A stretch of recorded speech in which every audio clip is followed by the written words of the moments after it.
There's a syndrome in dogs called gastric dilatation and volvulus. Basically, in layman's terms, we call it a twisted stomach. It's an acute emergency, and you would want to know immediately if your pet has this syndrome. Basically, it's more commonly a bigger dog, the German Shepherds, the Dobermans, the Great Danes. Those are the deep-chested dogs. It's most common in those dogs. And what will happen is it usually follows eating.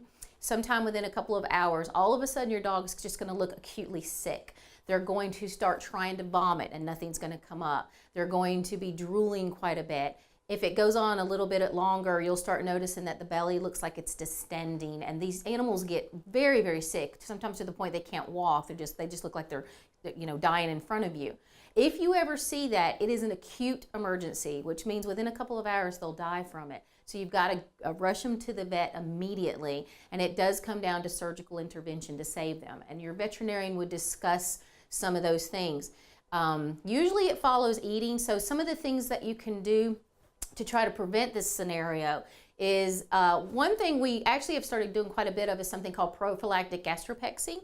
That means that at the time of the spay or the neuter of the pet, we go in and prophylactically, trying to prevent the disease, we go in and tack the stomach down to the side of the body wall so that it can't flip. Because this disease is a flip around the axis of the stomach. It basically twists, and then it cuts off its own blood supply, which leads to the acute emergency. So we do go in there and prophylactically tack these down on these bigger dogs, a lot of Great Danes, St. Bernards, Shepherds. The other thing that you can do to try to prevent it is to feed small amounts frequently to the big dogs, and then don't exercise them before or after you feed them. And typically on my dogs, I give them an hour break time before I'll feed them. And I definitely don't exercise them for at least an hour after they eat. But the biggest thing is if your dog is trying to vomit and it's a big dog and nothing is coming up and the stomach's distending, immediately get it into your vet. Because within a couple of hours it is a terminal disease. And sometimes if you don't get them there in time, even if we try to save these animals, we can't. They're also anesthetic nightmares. So you just want to get them there immediately to try to get the best scenario and hopefully have your pet come home to you.